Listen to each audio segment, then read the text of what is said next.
बहुत समय पहले की बात है। भारत के उत्तर में बर्फ से ढके पहाड़ों के पार एक छोटा सा राज्य था, वज्रगढ़। ये राज्य बहुत शांतिप्रिय था, पर हर साल काली अमावस्या की रात को वहां अजीब घटनाएं होती थी। लोग गायब हो जाते, पशु पागल हो जाते और पहाड़ों से डरावनी चीखें आती। राजा वीरव्रत ने कई योद्धाओं को इन रहस्यों की जांच में भेजा, लेकिन वे लौटकर कभी नहीं आए। फिर एक दिन एक अजनबी राज्य में आया एक लंबा, मौन और रहस्यमय योद्धा। उसने अपना नाम नहीं बताया, सिर्फ एक बात कही, मैं उस अंधेरे को खत्म करने आया हूँ। राजा ने उसे काली घाटी भेज दिया, उस जगह जहाँ से सभी रहस्यमय घटनाएं शुरू होती थी। वो योद्धा अकेले चला गया, बस अपनी तलवार और एक पुरानी सी ढाल के साथ। 3 दिन बीत गया, राज्य में सन्नाटा छा गया। चौथे दिन भोर में काली घाटी से एक तेज चमक उठी और एक भयंकर गर्जना हुई। लोग डर के मारे अपने घरों में दुबक गए। लेकिन जब सूर्य निकला, घाटी से वो योद्धा लौट आया। उसकी तलवार काली राख में ढकी थी, पर उसका चेहरा शांत था। राजा ने पूछा, तुमने क्या देखा वहाँ? योद्धा बोला, सच देखने के लिए आंखें नहीं, साहस चाहिए।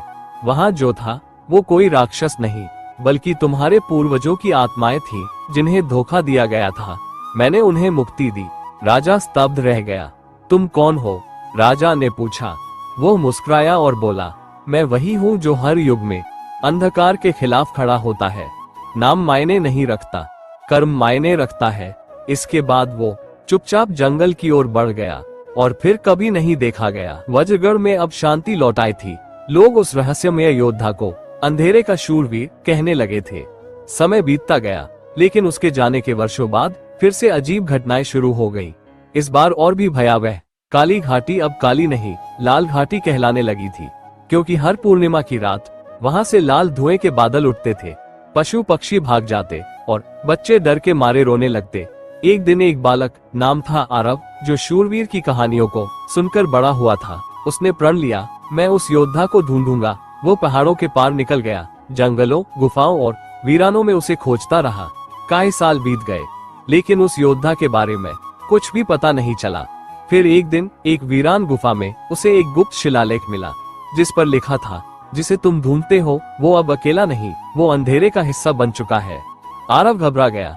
तभी वहां एक परछाई उभरी, लंबा, मौन और उसकी आंखें वो वैसी ही थी जैसे कथाओं में वर्णित शूरवीर की थी, लेकिन उसका चेहरा अब भयावह था। उसकी तलवार अब काली नहीं, लाल थी।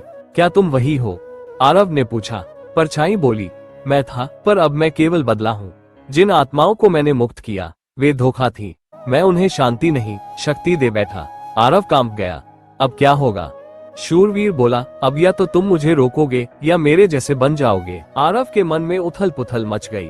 वो सामने खड़े शूरवीर को देख रहा था, जिसे वो जीवन भर अपना आदर्श मानता रहा। अब वो आदर्श अंधेरे की आगोश में जा चुका था। गुफा की दीवारें कंपन करने लगी, जैसे कोई अनजानी शक्ति जाग उठी हो। मैं तुम्हें रोकूंगा, आरव ने कांपती हुई आवाज में कहा, लेकिन उसकी आंखों में दृढ़ निश्चय था। शूरवीर ने धीमे से अपनी लाल तलवार उठाया और कहा, तो तुम्हें पहले अंधेरे की परीक्षा पास करनी होगी। वो बोला।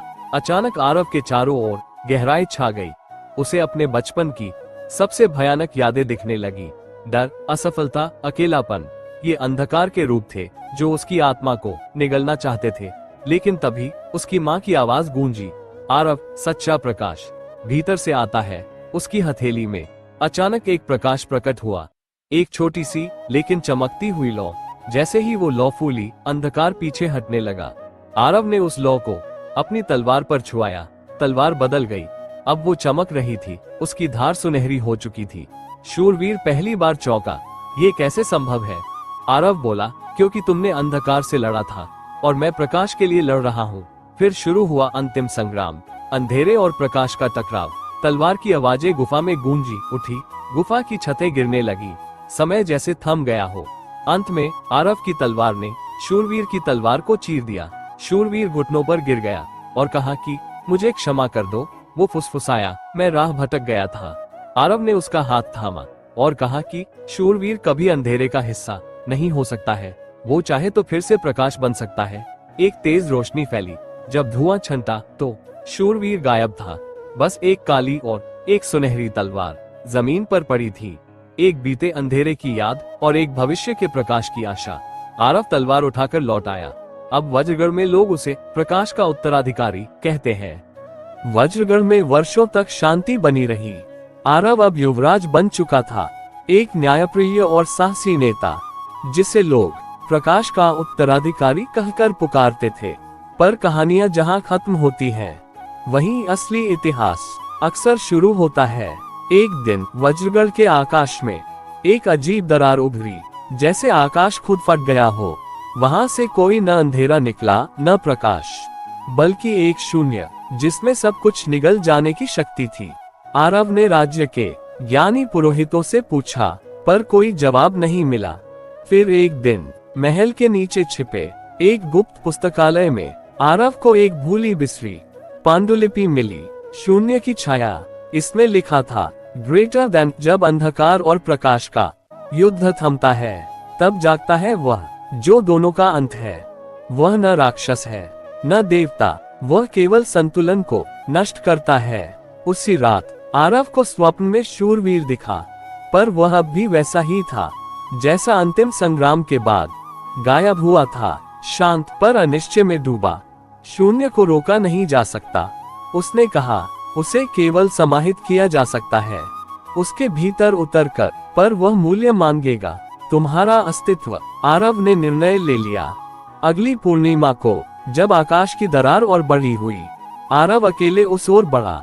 सुनहरी तलवार उसकी कमर पर थी और दिल में केवल एक प्रश्न, क्या मैं अपने होने को मिटाकर सबको बचा सकता हूँ? दरार में उतरते ही सब कुछ शांत हो गया, ना आवाज, ना रंग, ना समय। वहां बस एक छाया थी जो आरव की ही थी, पर आंखें रिक्त थीं। मैं वह हूँ जो तुम्हारे भीतर रहा है, संदेह, भय, घमंड, मैं ही शून्य हूँ। आरव मुस्कुराया, और मैं वह हूँ जिसने इन्हें स्वीकार कर भी प्रकाश चुना। फिर दोनों भिड़े, एक आत्मा का युद्ध, बाहर नहीं भीतर। शून्य की छाया तड़पने लगी, तुमने मुझे हराया नहीं, तुमने मुझे अपना लिया। और उसी क्षण वह दरार बंद हो गई। वज्रगढ़ में सूर्य फिर निकला, आकाश स्वच्छ था, लेकिन आरव कभी नहीं लौटा। राज्य में अब एक कथा और जुड़ गई, ग्रेटर देन। एक था जो अंधेरे से लड़ा, एक था जो प्रकाश बन गया, और एक था जिसने शून्य को गले लगाकर सब कुछ बचा लिया। वह था अस्तित्व का अंतिम रक्षक।